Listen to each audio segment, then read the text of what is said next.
Hey guys, it's Eddie and today I am back with another movie review for you all, and today's movie that we will be reviewing is directed by Damien Chazelle and it stars Miles Teller and J.K. Simmons, and it is of course 2014's Whiplash. And I watched this movie on Netflix the other day and I was so pleasantly surprised by it. So without further ado, let's get into reviewing. So, Whiplash tells the story of Andrew Neiman, who is played by Teller, and he is in one of the US's greatest musical conservatories. He plays the drums, and it's sort of his attempt to become one of the future greats. And the only thing that stands in his way is really being deterred by this emotionally abusive music teacher who is played by J.K. Simmons, called Fletcher. And he really, in this film, although he's trying to mold him into and teach him to become one of, the greats, he really does push this poor boy to breaking point, and it's very, very difficult to watch sometimes in this film because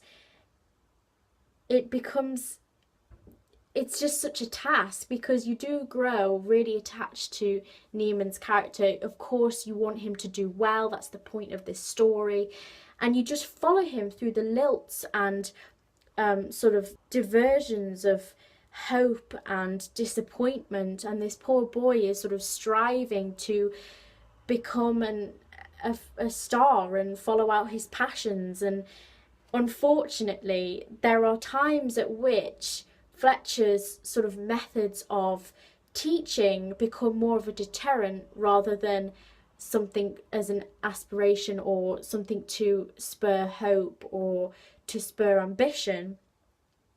And I think that what makes this film so interesting to watch is that both Teller and Simmons have this sort of electric chemistry between them, this really heated, aggressive chemistry, which is just absolutely exhilarating to watch. I think both of them executed the lines so perfectly well. And I think Teller, as an upcoming star that we've seen in stuff like Divergent and stuff like that, he really proves himself in this film to be wholly worthy of such challenging roles.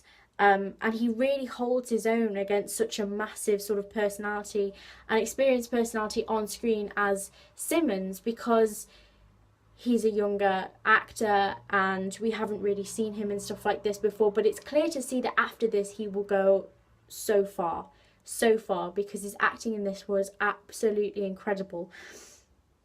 And the thing with this film is that it totally places you on the edge of your seat. You're watching this boy on the brink of crumbling under the pressures of the music industry and under the pressures of sacrificing everything that he has in his life, the affordances of his life, including a girlfriend, to, for the sake of his music and for the sake of becoming a name, a household name, someone that is remembered.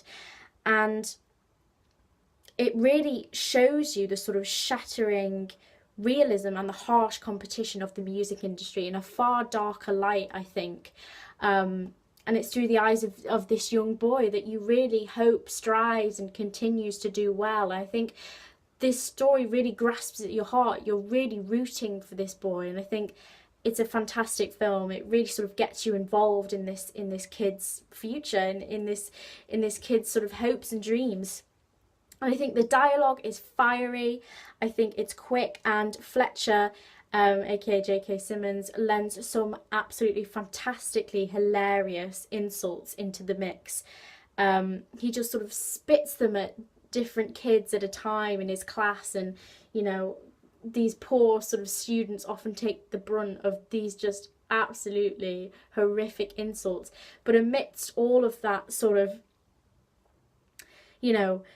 uncomfortable moments you have to sit through, these insults, because they're just so funny and they're so quick-witted, they do lend a little bit of humour in there, which is slight relief. So you sort of give an uneasy giggle when Fletcher is talking. But I think, as I said, it shows the darker side of music because it's got sort of undertones of different storylines that emerge relating to Fletcher and how his methods in the past have contributed to the sort of really sort of messed up lives of some of his past students. And just to watch this battle unfold between these two fantastic personalities is such an interesting dynamic to watch.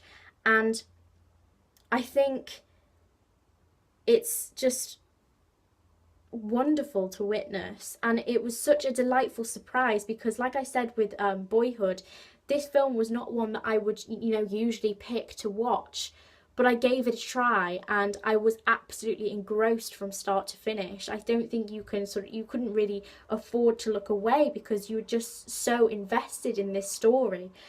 And I think that is also partly due to Damien Chazelle's fantastic direction, particularly in the drumming scenes where Miles Teller was just sat on his drum kit, either practicing or in the final sequence.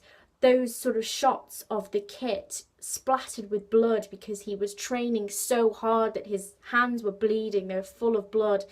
Those slow shots, those close-ups of the drums, flecked with blood, they're just so absorbing, and they just make you sort of contribute to the fact that it is Neiman on his own doing this. He's the only one in the room. He's the only one that can really push himself to sort of break through the doubts that Fletcher keeps giving him and all of that stuff. I think it was just a brilliant feeling that you got when you watch this kid sort of strive and sort of fight to compete in this really sort of dark industry. And I think Chazelle's fantastic, intricate direction really helped that. I think it's really interesting that both actors have musical backgrounds. Teller played the drums when he started playing them when he was 15, I believe. And I think Simmons has a musical degree. So of course those two factors contributed, but you also can't take away from the fact that even without those things, although they helped obviously with the filming of this film, the actors in their roles were both absolutely fantastic. And I think that Best Supporting Actor Oscar that J.K. Simmons received was absolutely well deserved because he was just an absolutely incredible character. He really made that character his own. He really put it across that this man was just so passionate about what he did, and it came across in sort of a really sort of controversial way. But in the end, I won't spoil anything, but in the end, even though the two personalities have collided constantly throughout this film, there is a period of resolution. And I think it's just a fantastic, gripping story of sacrifice and determination. And it's just a brilliant one to watch that might pleasantly surprise you. It definitely did with me. I think it totally deserves all the accolades and nominations that it received and the wins. And yeah, I don't really have anything bad to say about this film because it was just so delightful. I think even if it's not something that you're interested in, it's not a subject that you're interested in, the characters are enough to draw you in and keep you interested. So for that, I would say that if I had to give it a rating out of 5 stars, I'd probably give it 5 because I literally couldn't find fault with it. Even though I went into it, not expecting the greatness that I received in the end. So yeah, 5 stars for me, and it is on Netflix at the moment, so I would advise anyone that has Netflix to go on there and check it out because you definitely might be as pleasantly surprised as I am. And but I mean, your opinion is your own. You might not be. You might think, oh gosh, that was so, that was just such an ordeal. It was so boring. I think it was really good, really feisty and exciting, and a totally gripping film with fantastic performances by both Teller and Simmons. So that is my take on Whiplash. I hope you guys have enjoyed this movie review. Remember, you can always suggest a movie for me to review by messaging me on my Tumblr. The link is always in the description, or just by commenting below. But yeah, that's my take on Whiplash. I hope you guys have enjoyed this video, and I hope to see you in the next one.